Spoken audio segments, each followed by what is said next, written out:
Joining me on the telecast is General Singh. He is the Minister of State for Road and Transport and Highways and the Ministry of Civil Aviation. Hello, sir.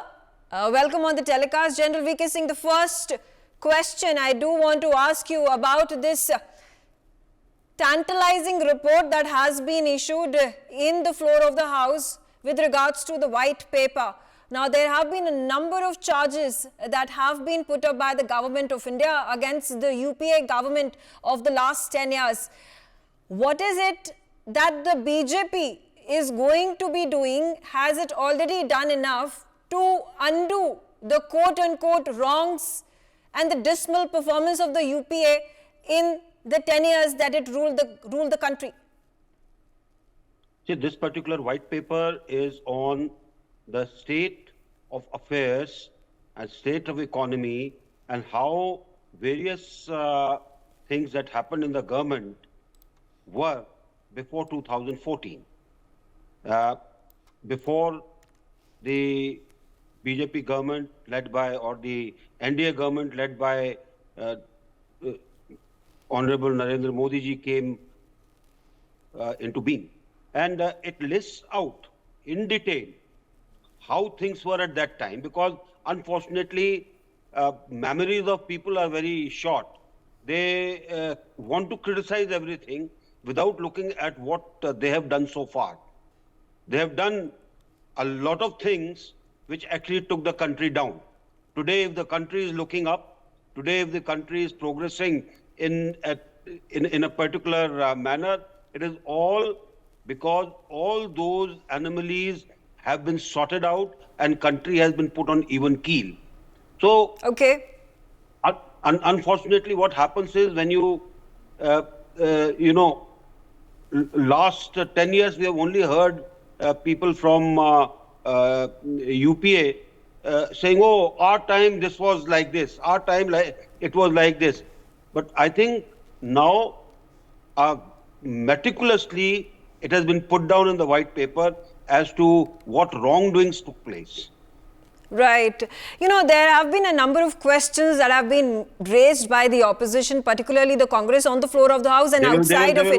They've spoken about how the government of India in the white paper is not build up comparisons of unemployment, the price rise, the farmer laws that had to be repealed, the MSP. Problem with the Congress and its allies is they do not study a matter correctly. Let's take these three things which you have said. What does employment imply? Employment is both in organized and unorganized sector. Organized sector all over the world, if you take, the employment is not more than 5%. That is government jobs.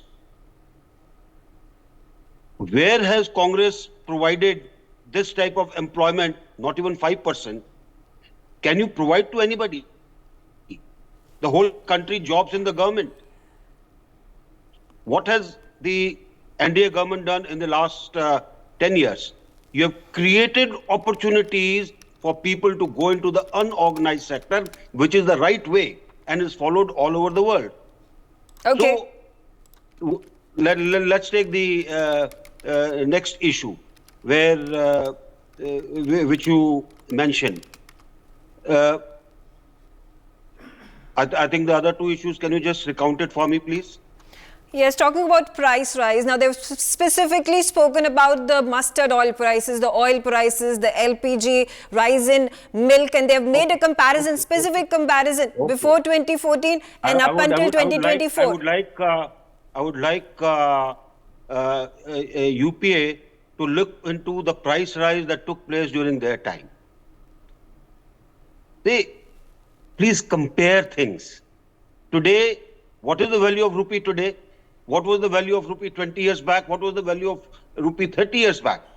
Right. Now, if 30 years back, you said, oh no, our price rise was only, 5 rupees. That 5 rupees equivalent to 2,000 rupees today.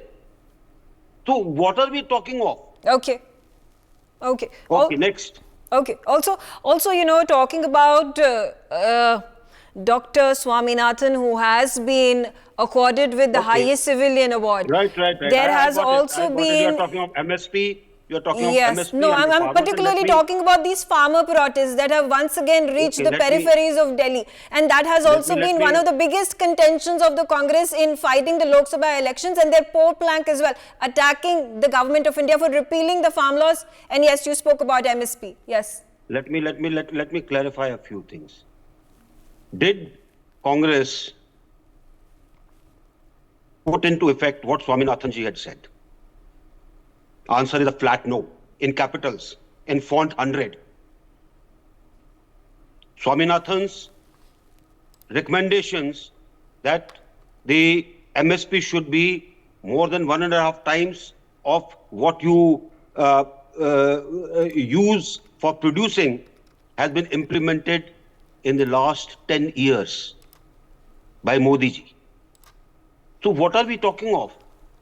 Congress has only tried to mislead the farmers on various issues by combining some issues and creating all kinds of misconceptions.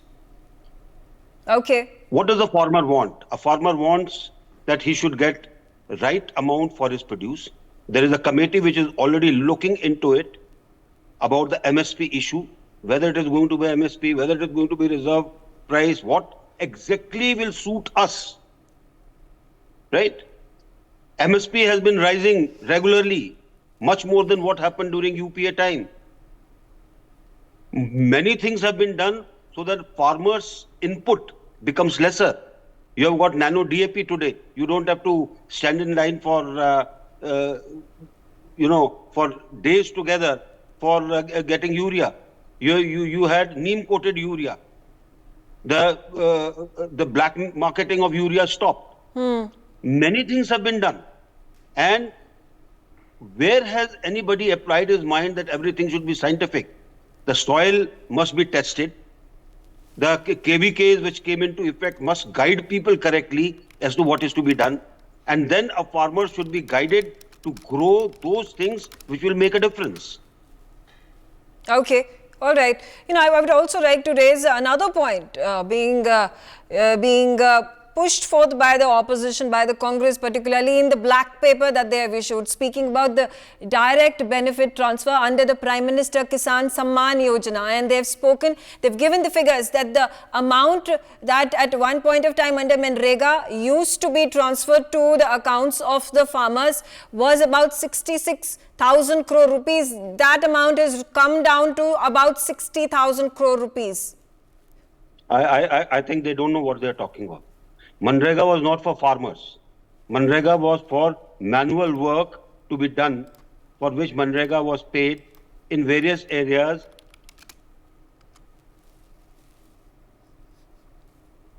Okay. Okay, so that was General VK Singh. General VK Singh will come right back to you once that audio connection gets fixed. Okay. You sit on you sit on the table and say, roll up your sleeves and say, no, today I'll have this much of Manrega. Sorry, it is not being done that way. The government is also, in the white paper specifically mentioned about the development that has happened in terms of the Gati Shakti program and highways in particular. Now, that has been the big highlight for the government of India. What is the road plan here on from 2024 to 2029 if the government comes back in power, if the BJP, if the NDA comes back in power? What is the roadmap ahead, sir?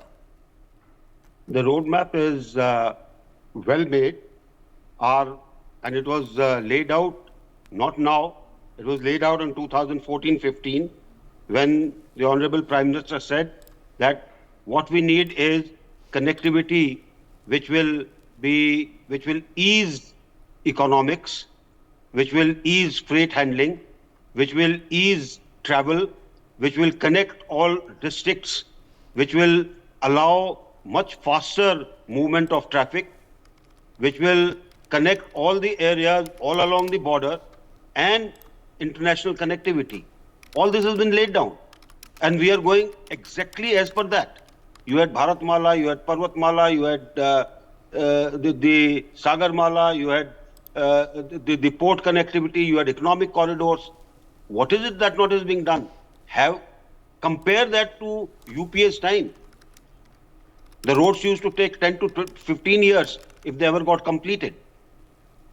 Today, everything is time bound. Okay.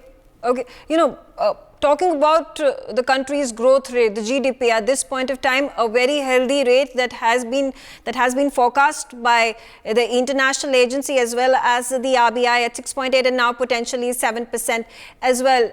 Something that was reflective of the Indian economy back in 2004 up until 2014 with the growth rate of a healthy 8%, which was also incidentally the UPA era that was running the government. Now, if comparisons are drawn, how is the government going to rebut the charge of a 8% growth rate back then versus a 6.8 or 7% now?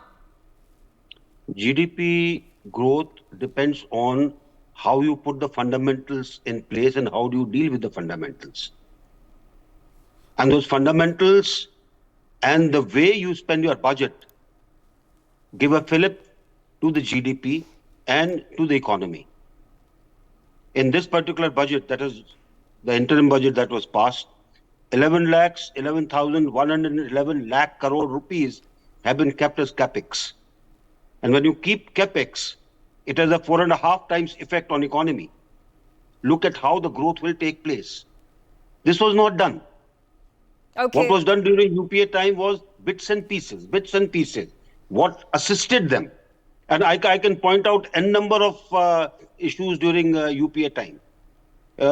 Please remember what happened in 2008 when the world was engulfed in the crisis when the banks failed in US. All over there was a financial problem, economic problem. India was the only country which was having short trading in its stock market. Who were involved? Please find out. Okay. All right. Talking about the policy paralysis that the white paper also mentions under the UPA era. Absolutely. It mentions it absolutely rightly. Could you bring particular focus to the defense deals, the defense infrastructure, and how that was impacted because of the alleged policy paralysis? There were 72 connectivity projects which were cleared in 2012 before I retired. They only started during 2015 and they were completed by 2017. Why was this, will you not call it paralysis? And there are so many other examples I can quote. There is a total policy paralysis. So it has been rightly put down in the white paper, and I think instead of feeling bad about it, the Congress and the UPA should do introspection and try to improve themselves. That is how men work in this world. You know, another question that has been raised by the UPA, beg your pardon, by the erstwhile UPA and the opposition at this point of time, that why was there a need for the government of India to draw out a comparison and bring out a white paper? Why shouldn't the government of India have focused on the 10 years that have elapsed and the projects, the hits and misses of the past 10 years? If you have to nail the lies, you have to go into the depth of the issue. Most of the time I've been hearing lies in the parliament. Oh, we did this. How can you be doing this? So I think very rightly it has been put down to nail the lies that the UPA has been saying so far.